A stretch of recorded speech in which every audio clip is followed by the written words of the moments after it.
Ассаламу алейкум, урматтуу достор. Мен атайын Байтиктин тоосуна келип алып, кадимки Байтик Батыр жайлаган тоолорго келип алып, Камчыбек Ташиев мырзага жана андан тонолгон ишкерлерге, кордук көргөн адамдарга, жанагы кустурулгандарга кайрылуу кылайын деп келип атам. Мына аркабызда турган бул мүрзө, чоң мүрзө. Шаардагылардын бир бөлүгү ушул жакка келип жайгашат. Өлгөндөрдү ушул жакка көмөт да. Урматтуу Камчыбек Ташиев мырза, мына эртеби кечпи бардыгыбыз албетте өмүрүбүздү, тагдырыбызды Кудай жакшысынан өмүрүбүздү узунуна берсин. Сизге да узун өмүр каалайм. Бирок эртеби кечпи баарыбыз дүнүйө жыябызбы, бийлик жүргүзөбүзбү, байлык топтойбузбу, айланып келип ушундай 2 метр жерге кирип, 3 метр кепинди оронуп, үстүбүзгө боз топуракты жамынып, өмүрүбүз бүтөт. Жанагы жыйган терген байлыгыбыз, бийлигибиз, машинабыз, акчабыз баары калат аркабызда.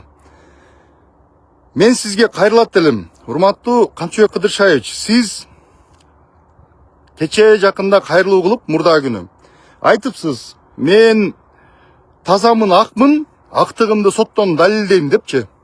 Анан тарапташтарыңызды чыкпай эле койгула, тиги бу деген сыяктуу мындай намек берип, бирок ичиңизде мен бул нерседен мындай месседж кабыл алдым да, мени камаган жатышат, если что мени колдогула, колдойсуңарбы дегендей намекту байкадым.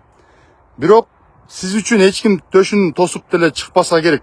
Анткени сиздин ак эмес экениңиз, тескерисинче карайып кеткендигиңиз, жүрөгүңүз, бир кезде таза жүрөгүңүз карайып кеткени, канча адамдарга зулумдук жасаганыңыз, канча адамдарды, ишкерлерди, бейгүнөө адамдарды, добросовестный ишкерлерди, покупательдерди тоноп, байлыгын тартып алып, акчасын тартып алып куратканыңыз бүгүнкү күндө чет-четинен ачыкталып, бүгүнкү күндө Ички иштер министрлиги тарабынан сизге карата бир атайын иш-чаралар, мыйзамдын чегинде иш-чаралар башталганын биз чет-четин угуп атабыз, адвокаттар жарыя кылып атышат.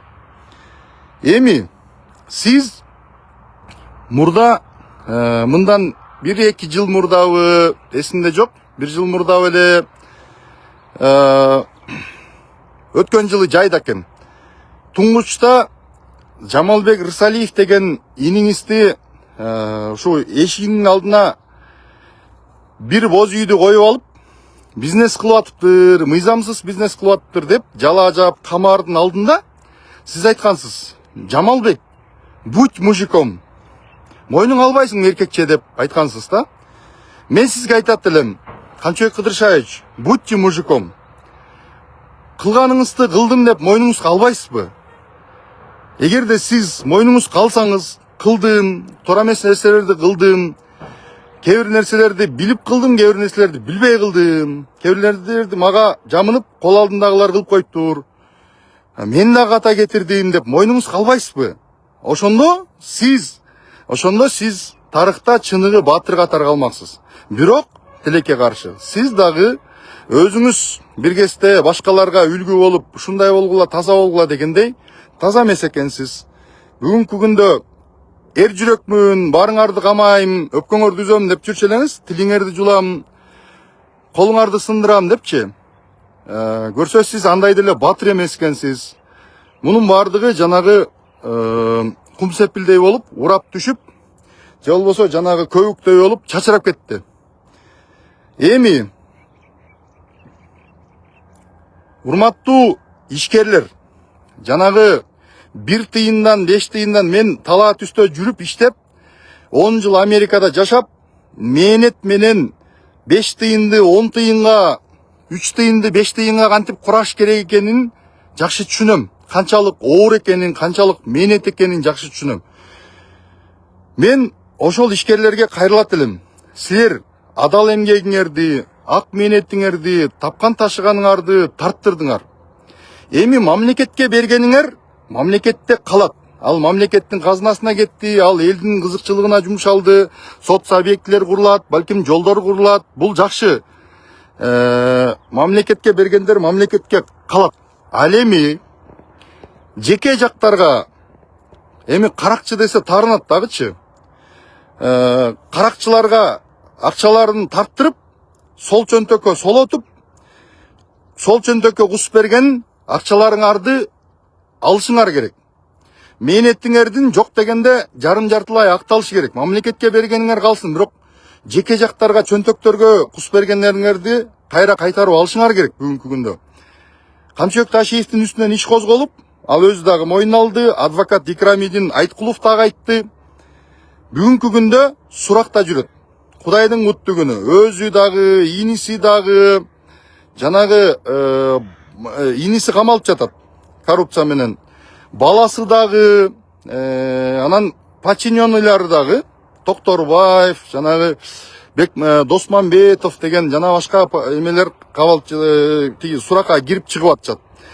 Ал эми неме болсо, берки иниси коррупция менен камалып жатат, жээндери камалып чыкты. Анан эртеңки күнү ал соттолуп кете турган болсо, силер же иттен жок, же ит байлаган жиптен жок талаада каласыңар. Ошон үчүн айтат элем, коркпогула. Ташиевке иш козголду. Буга чейин да айткам, Ташиев келбейт. Кайра кызматка отурбайт. Анан муногу эки дос калп эле пранк кылып аткан жокпу деп атасыңар. Пранк кылган жок. Президент чечкиндүү чечим кабыл алган. Болгону баягы адамгерчиликтин негизинде мыйзамдын чеги менен, факты менен акырындап мыйзам жолунда жылып келип атат. Ошондуктан силер кайрылып ГСУга болобу, анан военный прокуратурага болобу арыз жазып кайрылышыңар керек. Таймураз Ташиев тонодубу, Шайырбек Ташиев тонодубу, Камчыбек Ташиев тонодубу, же Эду Питолор тонодубу, ким тонолсо, ким силерден акчаңарды сыгып алса, чөнтөгүнө алганын кайра аларды да кустуруп туруп өзүңөргө кайтартып алгыла. Бул силердин мыйзамдуу укугуңар. Ишкерлер, силерге кайрылат элем. Мындай өзүңөрдүн адилдигиңерди тастыкташ үчүн мыйзам чегинде күрөшкөндөн коркпогула. Мамлекет бүгүнкү күндө мыйзамдык калыбына